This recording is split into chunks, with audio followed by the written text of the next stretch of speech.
Are you thinking about booking a trip, or are you having to travel by plane because of work or for personal reasons, but you're worried about what it might look like to travel right now during a worldwide pandemic? Don't worry, I've got you. I've just had to take the plane with my children during the coronavirus outbreak, and I'm going to share with you all about my experience, what I've noticed along the way, the things that I took with me that helped during the journey to make sure that me and my children stayed safe, and all of my tips, all of the guidelines and requirements that you need to follow in the airport, on the plane. All of this I'm going to share with you right now, so please keep watching. Hello everyone, and welcome back to my channel. And if you're new here, welcome. My name is Soraya, I'm a mother of two. Normally I make a lot of videos about parenting and motherhood, but in today's video I thought I'd share with you my experience and all my tips for traveling during the coronavirus outbreak. And I've recently had to travel with my two very young children, and so I thought some of you may be wondering what it's like to travel right now, what are the requirements, what should you pack with you to prepare for the journey.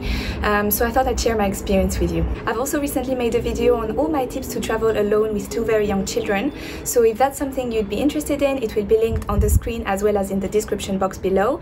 And I'll also be posting a video about what to pack for your kids' carry-on to travel during this pandemic. Obviously, in most places around the world right now, the guidelines are that you shouldn't travel unless it's absolutely necessary, but we all have life circumstances and sometimes we just cannot avoid it. So here's everything you need to know about taking the plane right now during the pandemic. So first, let's start by talking about all of the things that you should do ahead of your trip to prepare for your trips, all of the information that you need to look out for, everything that you need to do to prepare. You need to go into your government's website as well as your destination country's embassy website to find out about all of the requirements in each country. So there's two main things that you need to look out for. First, you need to find out whether there's a quarantine procedure in place between both countries, which means once you travel to your destination country and return back home, will you have to self-isolate for 14 days? In our case, we traveled between the UK and France after the 14 days quarantine was lifted, so we didn't have to do it, but there's still so many places around the world where you have to do it, so you need to check that. And you need to find out whether you'll be able to do this quarantine at home or whether you'll be expected to go straight away in a facility organized by the government, whether it's a hotel or something like that. The other thing that you need to find out about is what kind of paperwork you will need to go through border control. So for example, in our case, we were traveling between France and the UK, and so on one direction from the UK to France, we had to bring with us a sworn statement which could be printed from the embassy's website, the French embassy's website, and in this sworn statement we were basically swearing that we did not have any coronavirus symptoms. And then on the way back, to come back to the UK, it was recommended that we bring with us a proof of residency. It's also a good idea to find out what the guidelines are in the country where you're actually going. So in some countries, for example, it's mandatory to wear face covering in public space, and you're going to have to wear a mask if you go into any supermarket or on the train or in the taxi. So it's interesting for you to find out that ahead of time so that you can prepare. The next thing you need to find out about is what your specific airline companies' requirements are, and so you can find out about this usually on their website, or you can give them a call, but usually most companies will have the information pretty clearly formulated on their website. But in our case, for example, we were traveling with Air France and we were expected to bring with us disposable surgical masks. So Air France does not accept reusable masks at the moment. Now it happens that on my flight there were several passengers who actually had reusable masks with them, and no one said anything to them. So it might be that you are lucky and no one bothers you about that, but I still think it's safer to make sure you respect the company's requirement, just in case the crew on that day is really strict about the procedure and really wants to follow the guidelines. In terms of masks, the guidelines are pretty much the same on the airplane as well as in the airport, as well as in most places, I think, and they are that any child under 3 is not required required to wear a mask. In fact, it's really not recommended that they wear masks because for very young children and babies, this could lead to suffocation. So please don't make your very young child wear a mask. If you're really concerned and you really want to protect them, something that you can do is use the rain cover on your stroller. And it kind of acts like a protective layer between your baby and the outside world. Of course, that won't be during the entire trip because your child isn't in their stroller during the flight, but at least in the airport they'll be protected all the way until you board into the plane. So that's an idea for you. And then between 3 years old and 11 years old, it is recommended to wear a mask, but not mandatory. So it's really up to you as a parent, and depending on your child, obviously the older they are, the easier it will be to reason with them. And I'm going to insert here a short clip of how I put a disposable surgical mask on my 3 years old, because obviously in our case we were traveling with Air France and we had to use disposable masks, and I don't know if they come in children's size, I haven't found any, and so the way I did it is that I attached her hair with a headband, and then I would put the side of the masks around her ponytail, and then you can also secure it with a clip. And obviously, if you've got a little boy, it might be a little bit more difficult to do. You might have to tie a knot or come up with a different system. And then anyone above 11 years old is required to wear a mask at all times. And also I would recommend taking more than one disposable mask. So in my case, I actually took 5 disposable masks for myself and 5 disposable masks for my toddler. And the reason is that as soon as you remove your disposable mask and put it anywhere, even if you just pull it down your face, it's not sterile anymore, because if this area of your neck had been contaminated and then you put the mask on top of it, then obviously your mask has been contaminated. So I highly recommend planning to take with you several disposable masks per person, or reusable masks if you're using reusable masks. But the point is, take several of them with you so that you can change. Every time you need to remove your mask, then you take a new one out. And of course, make sure you don't touch your face or, you know, lick your fingers. That's just weird. Don't do that, please.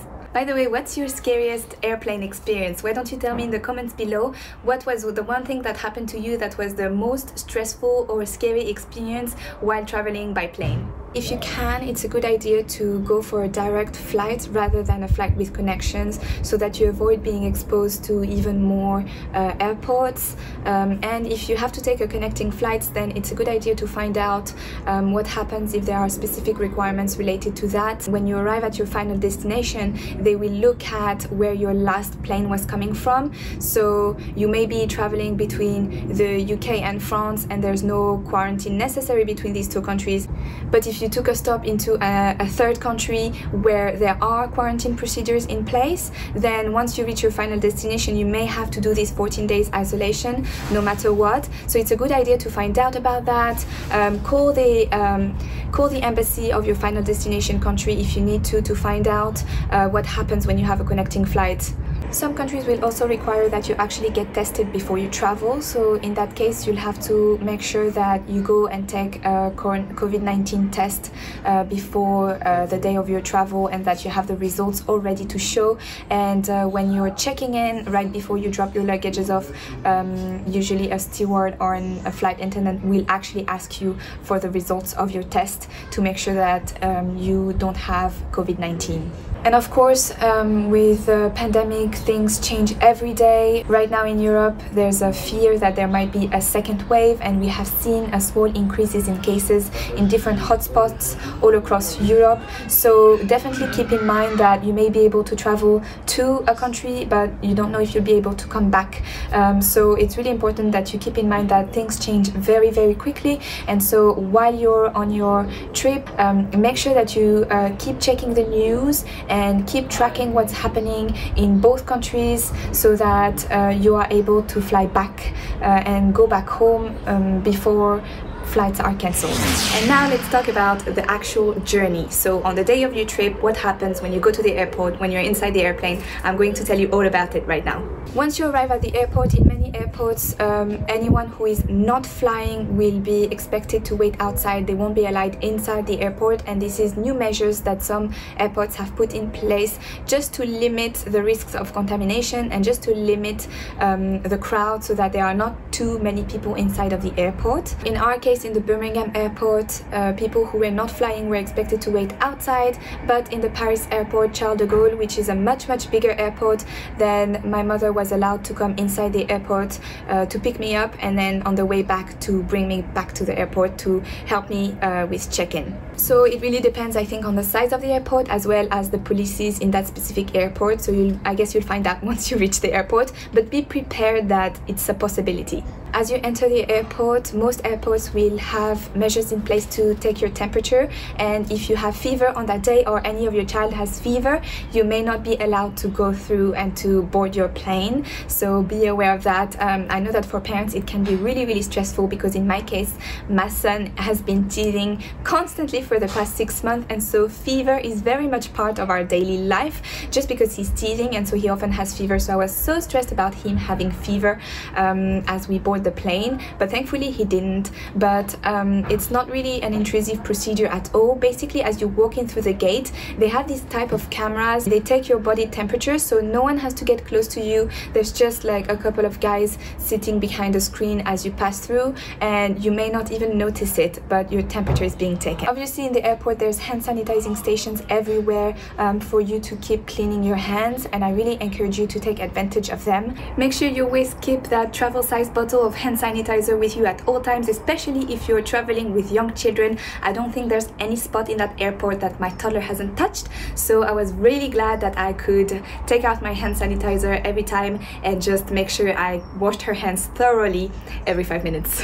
Other than that, the check-in process, the security process, even boarding is pretty much the same as usual. Obviously you have to respect social distancing measures and try to stay as far away as possible from others around you, hopefully at least 6 feet or 2 meters apart. In our case, in both directions, our flight was actually only half full, and the seats were arranged so that everyone had an empty seat next to them, so that social distancing was respected as much as possible inside the flight. Airplanes are really narrow, tight spaces, so it's really difficult to respect social distancing.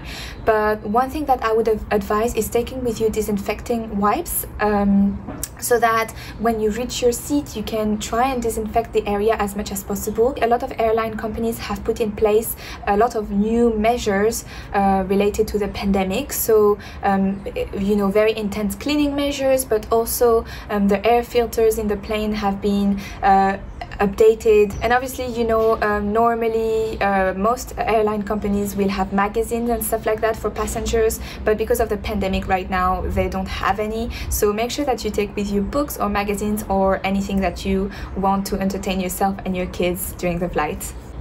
In both directions, our airline companies distributed drinks and snacks just as they normally do, and that's definitely a situation where you would have to remove your mask and get a new one once you finish eating and drinking. If you are having to self-isolate for 14 days, know that you will have to stay at home. You will have to avoid any contact with the outside. I think it's very important that you make sure that you respect all the guidelines when it comes to self-isolation, because they're here for a reason. At the end of the day, you might have important reasons to travel, but you still want to keep people around you safe. You really don't want to contribute to this pandemic continuing for even longer, so please make sure that you try to stay safe as much as possible and keep people around you safe. And I also really want to insist that when you're getting to your destination or when you're coming back, if you are going to be around people who are fragile, so whether their immunity is compromised or because they are older, then please try to keep them safe as much as possible. Try to keep social distancing as much as possible. My husband is a doctor who works in the hospital, and so just to share a little bit about the things that we did at home to make sure that we were safe even when he was working with COVID patients. We always had disinfecting spray everywhere in each room of the house, and when he came home he would straight away go remove all of his clothes, put them in a separate bag and shower entirely. He would also disinfect any door handle that he used, and of course while we were at home he would remain socially distant from us, so he would completely avoid hugging us or coming close to us or kissing our children. So I know that if you're traveling to your family and you haven't seen them for a very long time, you might be dying to give them a big hug because you've missed them so much, but try to refrain from doing so, at least for the next 10 or 14 days after you've traveled, just to make sure that you haven't caught anything either before traveling or during your journey, and that you don't risk contaminating them. Please, let's keep our families safe. Here you go. I think that's all the information that you might need if you need to travel by plane during this outbreak. If you have any questions, please leave them in the comments below. I check all of the comments and I respond as much as possible. So please do leave your questions in the comments and I will respond as much as I can and as best as I can. Thank you so much for watching. I hope you have a truly wonderful day. Remember to stay safe, and I'm sending you all of my strength for whatever journey you're about to embark on.